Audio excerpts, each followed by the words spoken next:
South Kolkata के law college में college छात्रा के साथ हुए गैंगरेप के खिलाफ चूचुड़ा में वकीलों ने विरोध मार्च निकाला और महिला सुरक्षा सुनिश्चित करने की मांग की। मंगलवार को हुगली के चूचुड़ा जिला अदालत के वकीलों ने पहली वर्ष की छात्रा के साथ हुई कथित सामूहिक बलात्कार की घटना के विरोध में एक विरोध मार्च निकाला। वकीलों ने दोषियों के खिलाफ तत्काल कड़ी कार्रवाई की मांग की और पीड़िता को न्याय दिलाने की अपील की। ये रैली चूचुड़ा कोर्ट परिसर से शुरू होकर मुख्य सड़कों से गुजरी, जिसमें बड़ी संख्या में अधिवक्ताओं ने काले कोट और तख्तियों के साथ हिस्सा लिया।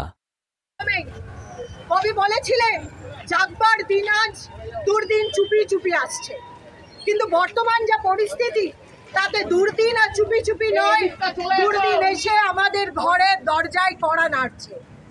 আপনারা জানেন কিছুদিন আগেই হুগলি বার অ্যাসোসিয়েশন থেকে আমরা প্রটেস্ট র্যালি অনেকগুলো করেছিলাম, অনেকগুলো আমরা কার্যক্রম গ্রহণ করেছিলাম।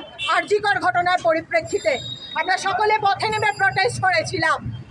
সেই ঘটনার যে দগদগে ঘা এখনো অবধি শুকলো না, পুরো বিচার এখনো ওই ঘটনার ঘটলো না, তারই মধ্যে আবার একটি ক্যান্সারের আকার নিল আইন কলেজের আমাদেরই মতো একটি মেয়ে, যে আইনের পড়াশোনা করছিল, প্রথম বর্ষের ছাত্রী, তাকে তার কলেজের মধ্যে নির্মমভাবে ভয় দেখিয়ে, বিভিন্ন রকমভাবে ভয় দেখিয়ে, হকি স্টিক দিয়ে মারার ভয় দেখিয়ে, খুন করার ভয় দেখিয়ে, ব্ল্যাকমেল করে তাকে ধর্ষণ করা হলো। এখন প্রশ্ন হচ্ছে যে এই পরিস্থিতি পশ্চিমবঙ্গে আগে কখনো ছিল না।